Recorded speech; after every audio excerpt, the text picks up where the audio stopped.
12 días de guerra, aviones lanzando bombas contra Irán, misiles balísticos volando hacia Israel.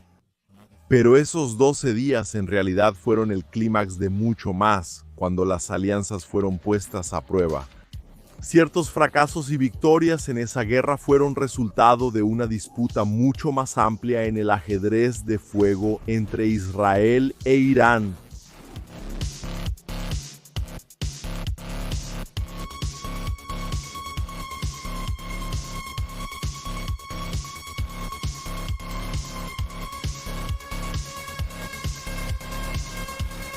La guerra entre Israel e Irán continuaba con cazas enviando bombas y misiles de un lado y el otro usando sus misiles balísticos e hipersónicos.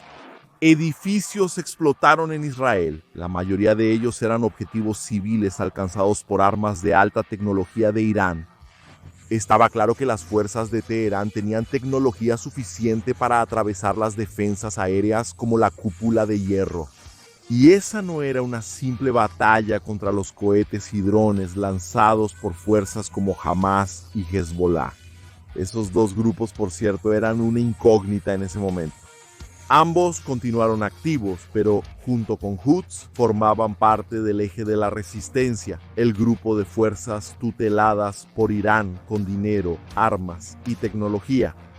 A estos tres, sin embargo, les faltaba alguna acción más concluyente en su apoyo a su estado tutor y financiador. Era una pregunta que se haría durante los 12 días de guerra y que merecía un análisis más profundo. Mientras tanto, poco antes del final de la guerra, los israelíes enviaron más de sus aviones para lanzar nuevas bombas contra las fuerzas de Teherán. Los objetivos fueron seguidos por los drones de ataque. Los Hermes 900 podían lanzar los misiles Spike a más de 10 kilómetros. El impacto en las fuerzas iraníes costó más de $250,000, pero diezmó una de las operaciones enemigas. En solo un día, Israel declaró haber destruido 12 bases de lanzamiento de misiles de Irán. Las explosiones masivas dejaron claro que muchos de esos no eran simples señuelos. La capacidad de los israelíes de volar dentro de Irán y eliminar esos objetivos era aterradora.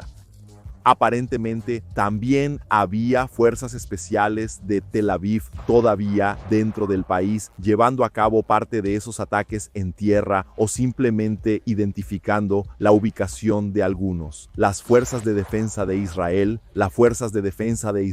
llegaron a poner 60 aeronaves en el espacio aéreo enemigo para destruir lugares desde donde se lanzaron los misiles. Muchos de esos pasaron por el espacio aéreo sirio, donde todavía había una fuerte presencia rusa. A pesar de la derrota de Bashar al-Assad, los rusos, aliados de los iraníes, no hicieron nada.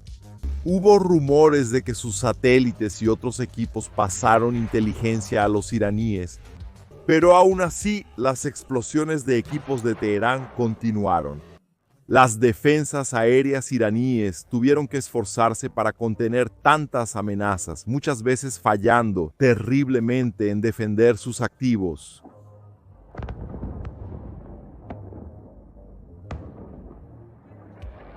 Los misiles iraníes Qanshar 4 o K-Bar realizaron más de sus vuelos contra Israel. Ese era un proyecto de 13 metros de largo que pesaba 19 toneladas. Cada uno de ellos volaría 2.000 kilómetros para explotar casi 2 toneladas de explosivos en Israel. Serían más golpes directos contra las ciudades, muchos de los cuales no serían detenidos por las defensas aéreas.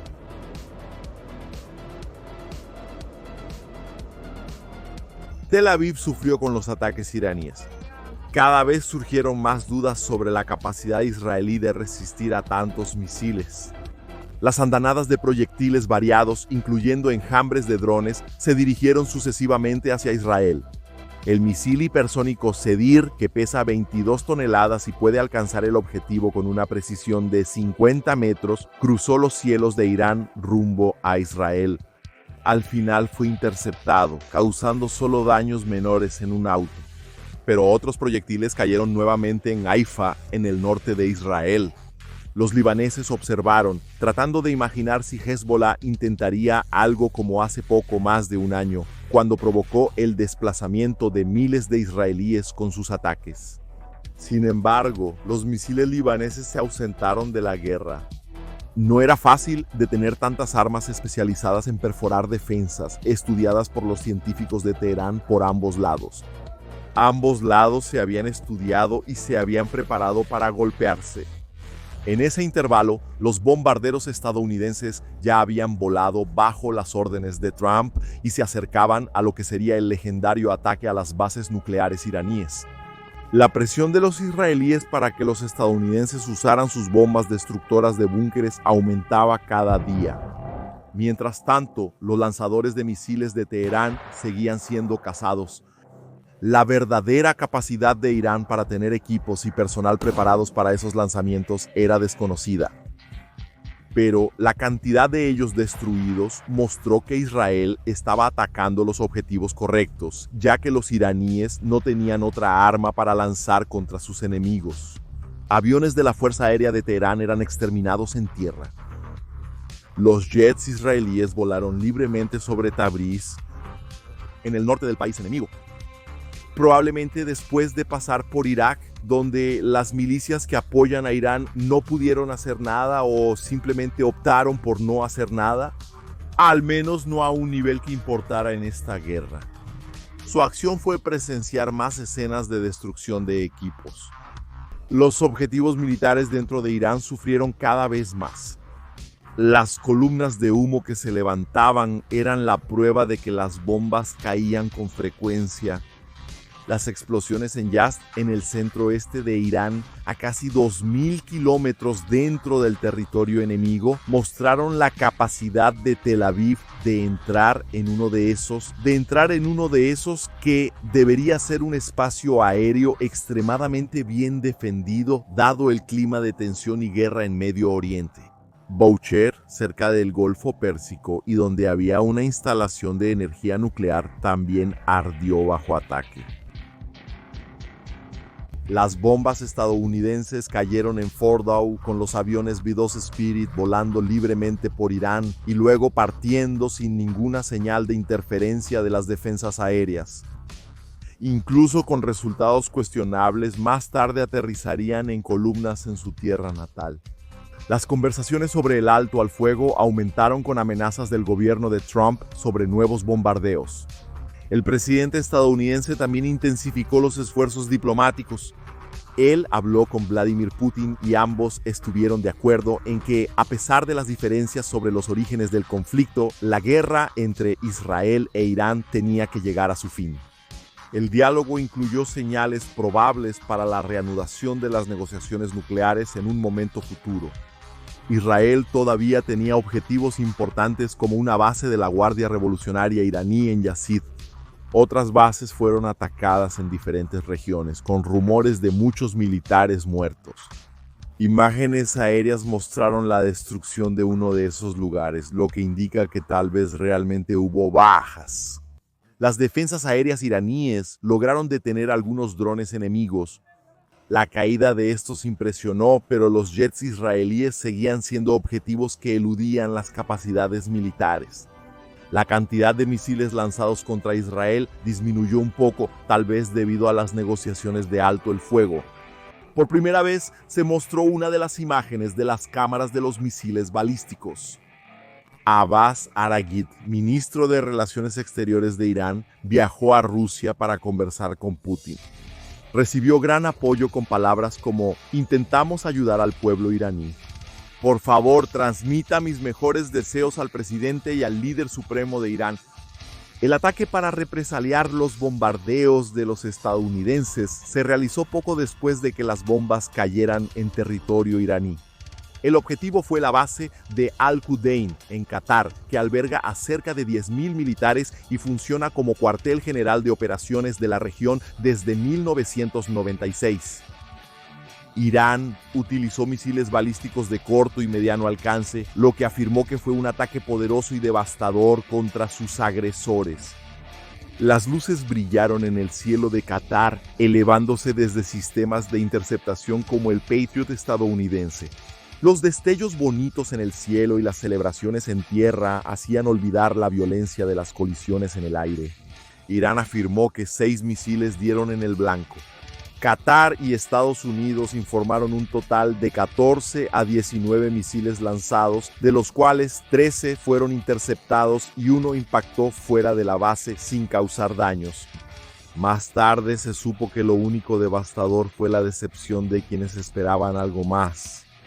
Irán habría informado a Qatar y a Estados Unidos algunas horas antes del ataque, permitiendo una preparación y evacuación preventiva de tropas y aeronaves. No hubo víctimas, no hubo daños. Fue solo una buena propaganda para la televisión iraní y un carísimo espectáculo de fuegos artificiales en los cielos de Qatar. Claro que no se puede decir lo mismo de Israel, que recibió fuego iraní viendo las explosiones expandirse frente a sus ojos. Hubo áreas en las que el humo denso dejó a los ciudadanos cada vez más asustados después de ver más defensas fallar y temer los rumores de que la cúpula de hierro podría agotarse. Uno de los proyectiles cayó en Beersheba, al sur de Israel. Los iraníes dijeron que el objetivo era la sede de inteligencia de las Fuerzas de Defensa de Israel cercana y el parque tecnológico Gavian. Pero fue el hospital cercano el que recibió el impacto, con aproximadamente 71 personas heridas en el hospital y cerca de 80 en total en la ciudad, además de 4 muertos. Eso cuando se utilizaron misiles de alta precisión. Fue un impacto directo que dejó una marca en la ciudad, no solo por la sangre que derramó, sino con una cicatriz de concreto que recordaba a los israelíes el costo de esa guerra.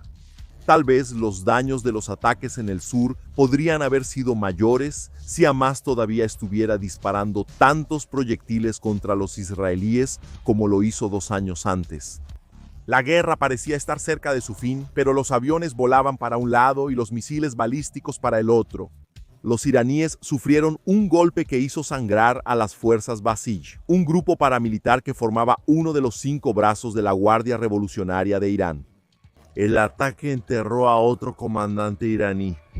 Israel continuó con nuevos golpes precisos contra los activos iraníes, así como defendiéndose al destruir drones que volaron contra su territorio. Por su parte, los iraníes celebraron el derribo de otro dron israelí de reconocimiento, Herón, así como decían que habían derribado otros usando interferencia electrónica. Pero era un hecho que ambos lados ya estaban desgastados por el conflicto. La presión de los estadounidenses para el alto al fuego aumentó. En la mañana del 23 de junio, poco antes de la entrada en vigor del alto al fuego, Irán lanzó otra ronda de misiles, posiblemente como un gesto final de fuerza, buscando no llegar con las manos vacías a las negociaciones.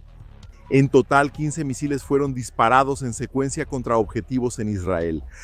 Hubo acusaciones de violación de ambos lados, incluso los iraníes comentaron que no sabían de estas negociaciones de alto al fuego.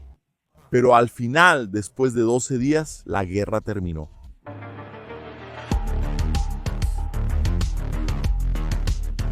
Ambos lados declararon la victoria. De hecho, según se analizara el asunto, cada uno de los dos lados podría haber sido victorioso de alguna manera dependiendo de la interpretación. Estados Unidos, con la típica pompa de Donald Trump, se jactaron de los ataques de los Metil Spirit, pero a medida que pasaron los días, la historia fue cambiando y las evaluaciones de los daños disminuyeron hasta el punto de ser cuestionadas dentro del propio país. Se informó que era muy probable que el programa nuclear iraní continuara y que incluso las negociaciones habrían retrocedido muchos pasos. A pesar de lo que puede considerarse un fracaso en ese sentido, los aviones estadounidenses entraron y salieron del territorio iraní en columnas, soltando bombas como si simplemente estuvieran dando un paseo por el patio de su casa. Recibieron de vuelta solo un débil ataque a una de sus bases. Los iraníes se consideraron los grandes vencedores de la guerra, afirmando que resistieron a los israelíes y estadounidenses. Informaron haber derribado casas de Israel y capturado pilotos. Y también haber arrestado agentes del Mossad, pero sin confirmaciones ni pruebas. Sí hubo imágenes de drones israelíes derribados. Tel Aviv confirmó que se perdieron 2 drones Herón. Sin embargo, fuera de eso, los iraníes perdieron más de 20, algunos dicen 30, oficiales de alto rango, pudiendo sumar hasta 60 figuras de gran importancia, incluyendo científicos.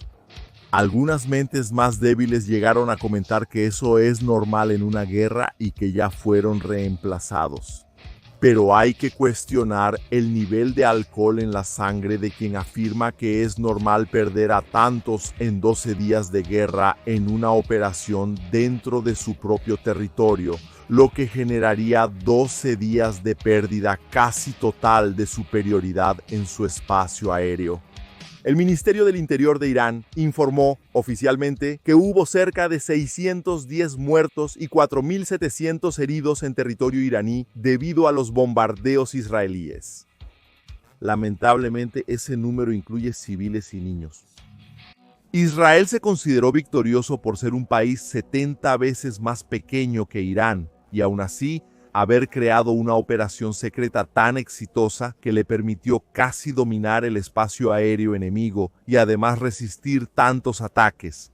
Tel Aviv afirmó haber destruido más de 200 lanzadores de misiles balísticos iraníes entre plataformas móviles y silos fijos durante sus ofensivas. También declaró haber neutralizado al menos 120 sistemas de misiles antiaéreos pertenecientes a Irán. En el sector aéreo, el país reivindicó la destrucción de 8 helicópteros de ataque AH-1, 5 cazas F-14 Tomcat, 2 cazas F-5 de la Fuerza Aérea iraní y una aeronave de reabastecimiento KC-707 aún en tierra. Eso además del golpe sangriento contra la cúpula del poder militar y científico iraní. El equipo puede pagarse para ser reemplazado, pero las mentes no se reponen tan fácilmente. Ningún militar israelí de alto rango resultó siquiera herido en estos 12 días. Lo que Irán logró en Israel fueron 29 muertes, la mayoría de civiles alcanzados por misiles y drones, y aproximadamente 3.238 heridos. Entre los heridos había cientos con traumatismos o quemaduras, además de miles que necesitaron atención por shock y crisis de ansiedad. Y eso tuvo más impacto de lo que se podría esperar. La invencibilidad de la cúpula de hierro fue puesta a prueba y los efectos se usaron como propaganda. La destrucción de tantas estructuras civiles generó un sentimiento de satisfacción y un deseo de venganza, mostrando a los israelíes lo que sus bombardeos hicieron en Gaza y en Líbano. Cerca de 3.800 israelíes se vieron obligados a dejar sus casas temporalmente, principalmente habitantes de zonas fronterizas en el norte y residentes de edificios dañados en centros urbanos. Más de 8.000 personas quedaron completamente sin hogar, con sus residencias reducidas a escombros por los ataques.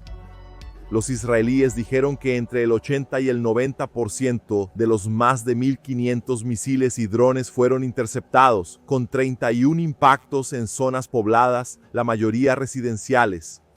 Aquellos que cayeron mostraron muy bien lo que 2 toneladas de explosivos eran capaces de hacer. Otras fuentes como Al Jazeera informaron que hubo alrededor de 120 impactos. A pesar de algunas discrepancias, hubo cifras cercanas al verificar la estadística final en cuanto al número de interceptaciones. Cabe destacar que en determinado momento las defensas israelíes bajaron a cerca del 65% el número de interceptaciones gracias a nuevas estrategias iraníes. Algunos informes indican que después el número de interceptaciones volvió a aumentar. Mentes más racionales podrían incluso decir que eso fue una derrota total para Irán. ¡Pero no! Tal vez esas mentes no entendieran la realidad de lo que ese símbolo de destrucción significaba. Esta era una marca eterna de sangre dentro de Israel. El león fue desangrado y eso alertó a todos sus enemigos sobre la posibilidad de derrotarlo. Enemigos. Los iraníes celebraron basándose en la resistencia y en lo que sus misiles podían hacerle a Israel. Además, si existía la intención de derrocar el régimen de Teherán, hay que decir que Israel y Estados Unidos fracasaron de manera vergonzosa en eso. pero había una derrota segura que los iraníes se negaron a reconocer, algo que pocos entendieron o comentaron al resumir esa guerra en 12 días.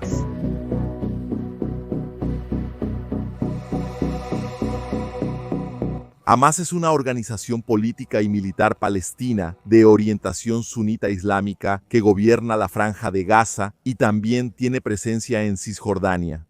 Su ascenso al poder tiene una historia larga y compleja que involucra una serie de problemas políticos. Irán ha proporcionado durante años a Hamas armamento, entrenamiento militar y tecnología, incluyendo misiles y drones. Cuando Hamas ejecutó el sangriento ataque terrorista del 7 de octubre de 2023, matando a más de 1.000 israelíes, la mayoría civiles incluyendo niños, aparentemente no hubo una coordinación total con Irán. Muchos esperaban que el grupo fuera apoyado por Hezbollah en el norte y que recibiera un apoyo más contundente de Irán. Nada de eso ocurrió. Y solo algunos grupos como la Yihad Islámica Palestina participaron en la defensa contra la ofensiva israelí motivada por el ataque terrorista. La guerra en Gaza resultó muy mal para Hamas. Sus celebraciones se basaron en las eventuales muertes de soldados israelíes, mientras que su grupo tuvo el liderazgo diezmado, culminando en la muerte en octubre de 2024 de su principal líder, Yahya Sinwar. Además, Hamas vio la pérdida de miles de vidas civiles de una población que se suponía debía proteger.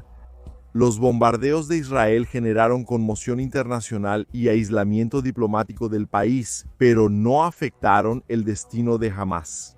Cuando la guerra entre Israel e Irán comenzó, Hamas ya casi no tenía capacidad de operar fuera de Gaza. Perdió gran parte de su territorio ante los israelíes. Y su principal anuncio de victoria era el hecho de que había bajas entre los israelíes y su propia existencia en una Gaza destruida.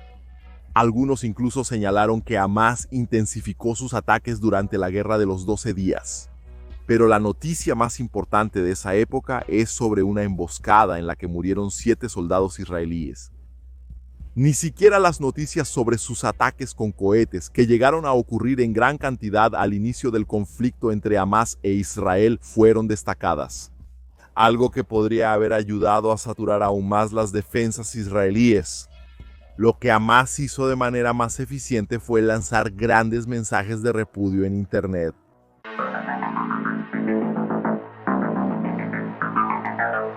Hezbollah, la organización chiita libanesa con actividad política y paramilitar, mantiene una de las alianzas más duraderas y estratégicas con Irán en Medio Oriente.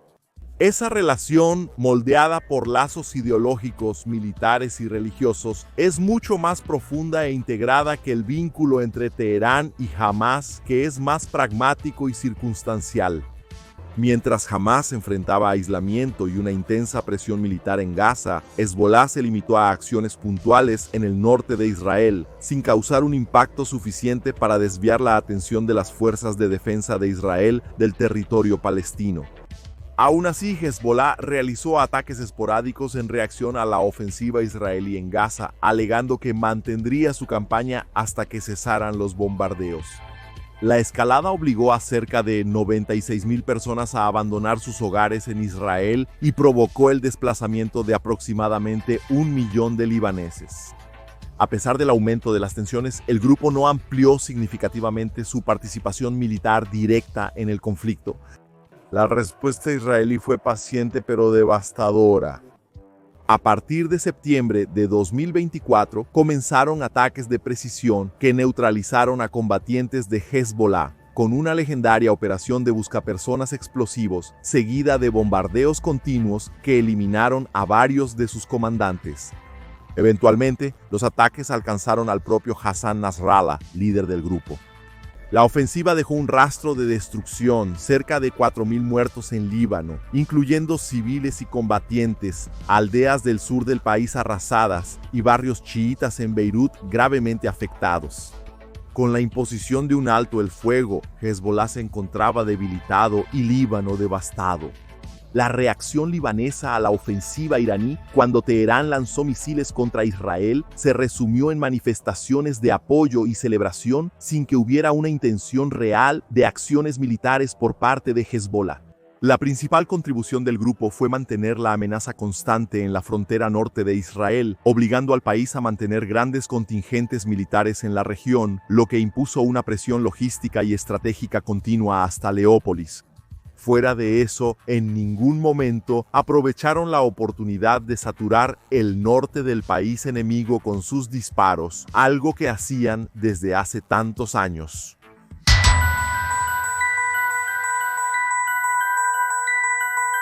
Los Houthis, un movimiento insurgente de Yemen fuertemente apoyado por Irán, acababan de sellar una tregua con Estados Unidos cuando comenzó la Guerra de los 12 días.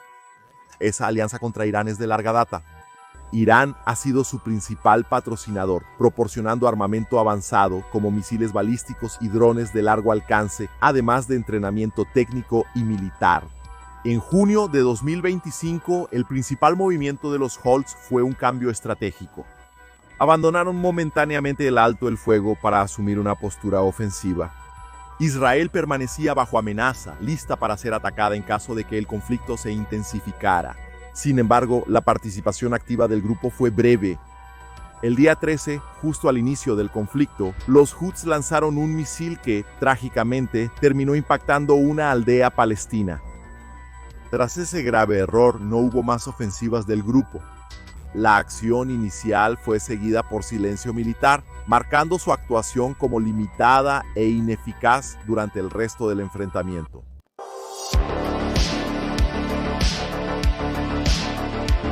Durante el mes de junio de 2025, las milicias chiitas pro-Irán activas en Irak y Siria adoptaron una postura notablemente comedida y coordinada frente a la escalada del conflicto entre Israel e Irán. En Irak, grupos como Kataib Hezbollah, Asaib al-Haq y Harakat al-Nujaba, todos formalmente integrados a las fuerzas de movilización popular, pero con vínculos claros de lealtad a Teherán, evitaron enfrentamientos directos con objetivos estadounidenses o israelíes. Según analistas del Instituto Washington, esta inactividad pudo haber sido estratégica. Las milicias se mantuvieron en alerta como una fuerza de reserva para ser activadas solo en caso de que Estados Unidos se involucrara directamente en la guerra. En Siria la cautela fue similar. Unidades chiitas y extranjeras como las brigadas afganas Fatemium y los contingentes iraquíes de Harakat al-Nujaba, destacados en regiones como Alepo y Deir el-Zor, tampoco protagonizaron acciones ofensivas contra Israel. La ausencia de represalias pudo haber sido resultado de limitaciones geográficas o de órdenes superiores que priorizaron la contención. Aún así, durante el conflicto, algunos cohetes fueron lanzados desde el sur de Siria hacia territorio israelí. Aunque la autoría de los ataques no fue reivindicada oficialmente, Tel Aviv atribuyó los lanzamientos a células palestinas o milicianos chiitas actuando bajo influencia iraní. Los proyectiles no causaron víctimas ya que fueron interceptados o cayeron en áreas deshabitadas. En respuesta, Israel llevó a cabo ataques aéreos puntuales contra instalaciones utilizadas por Irán en territorio sirio, destacándose bombardeos en la región de Kiswa, en las afueras de Damasco.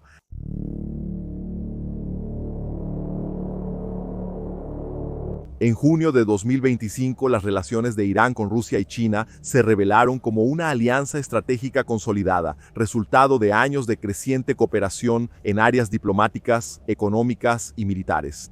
La crisis sirvió para evidenciar los contornos de esta asociación triple, sostenida por acuerdos a largo plazo. Desde 2021, Teherán y Pekín están vinculados por un acuerdo integral de cooperación de 25 años, que implica inversiones chinas a gran escala en los sectores de energía e infraestructura iraníes, además de un fortalecimiento gradual de los lazos militares entre ambos países. En el ámbito militar, Irán mantuvo una relación simbiótica con Moscú. Durante la guerra de Ucrania, Teherán proporcionó tecnología y apoyo logístico, incluyendo drones Shahed. Sin embargo, en ese momento, los equipos ya se fabricaban mayoritariamente en territorio ruso. En el contexto de la guerra con Israel, tanto Rusia como China adoptaron posturas favorables a Irán en términos diplomáticos, aunque con diferentes grados de énfasis. El presidente ruso, Vladimir Putin, asumió un papel activo en las negociaciones políticas. Mantuvo conversaciones telefónicas individuales con el presidente iraní y con el primer ministro israelí. En esas conversaciones expresó una fuerte condena a los ataques israelíes e incluso se ofreció como mediador entre ambas partes. Incluso circuló la información de que diplomáticos rusos sondearon discretamente posibles términos de alto el fuego con Israel. Es importante recordar que Moscú ejerce una influencia considerable sobre el espacio aéreo sirio. Durante el conflicto, hay informes que indican que Rusia permitió pasivamente los bombardeos israelíes contra objetivos iraníes en territorio sirio sin intervenir. Cazas israelíes cruzaron el territorio sirio en dirección a Irán, aparentemente sin oposición rusa. Se dice que fuerzas israelíes aterrizaron o pasaron por territorio sirio antes de entrar a Irán. Esto sin ningún aviso de los rusos a los iraníes. Con su amplia red de satélites y radares en la región, hay indicios de que Rusia compartió con Irán información valiosa sobre movimientos militares israelíes, contribuyendo a la capacidad defensiva iraní. Sin embargo, esto puede ser cuestionado por el éxito inicial del ataque israelí. China, por su parte, adoptó una retórica más moderada, pero igualmente crítica respecto a la postura israelí. Pekín condenó cualquier escalada del conflicto y reiteró su oposición a acciones que aumentan la inestabilidad regional. A pesar del discurso moderado, China mantuvo sus relaciones comerciales con Teherán, continuando con la compra de petróleo iraní y el suministro de tecnologías sensibles al régimen.